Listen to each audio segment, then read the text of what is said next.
मित्रांनो 11.5 लाखाच्या किमतीत येते ती सिएरा म्हणजे आहे ना 1.5 लिटर नॅचरली ॲस्पिरेटेड पेट्रोलसोबत. आणि हे जे व्हेरियंट आहे ना ते पेट्रोलमधलं टॉप मॉडेल आहे ॲकॉम्प्लिश. आणि याची किंमत आहे ना 17,99,000 एक शोरूम आहे. आणि पुण्यामध्ये जर बघितलं तर 20,80,000 ऑन रोड जाते. फ्रंट प्रोफाईल जर बघितली ना तर तुम्हाला कनेक्टेड LED DRL येतं. सोबतच हे हेडलॅम्प आहेत ना हे सायबर बूस्टर नाही येतं जे टॉप मॉडेलमध्ये येतात.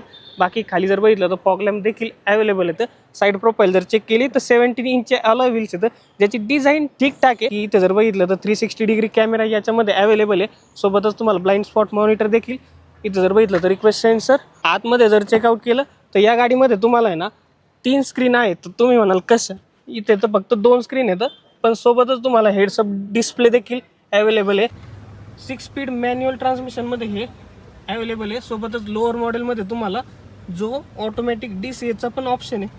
इथे जर बघितलं तर ऑटोमॅटिक पार्किंग ब्रेकसुद्धा आहे इलेक्ट्रॉनिकली. इथे सेंट्रल कन्सोल फिजिकल बटन तर नाही टच बटन दिलेलं येतं. आणि हा काही 12.5 इंचची डिस्प्ले आहे. बाकी स्पीकर्सची क्वालिटी पण ओव्हरऑल ठीक आहे. मोठं असं पॅनोरॉमिक सनरूफ देखील या गाडीमध्ये अवेलेबल आहे जे तुम्ही नक्कीच बघू शकता. व्हेंटिलेटेड सीट्सचं पण ऑप्शन आहे फ्रंटला. आणि जो एक्सटेंडेबल थाय सपोर्ट आहे ना तो पण इथे अवेलेबल आहे. बाकी इथे जर चेक केलं तर तुम्हाला छोट्या साईजचा ग्लो बॉक्स देखील अवेलेबल आहे. आणि हेड्सअप डिस्प्ले तुम्ही इथनं चेक करू शकता. तुम्हाला जे बाकी स्पीड वगैरे इथे डिस्प्ले होते.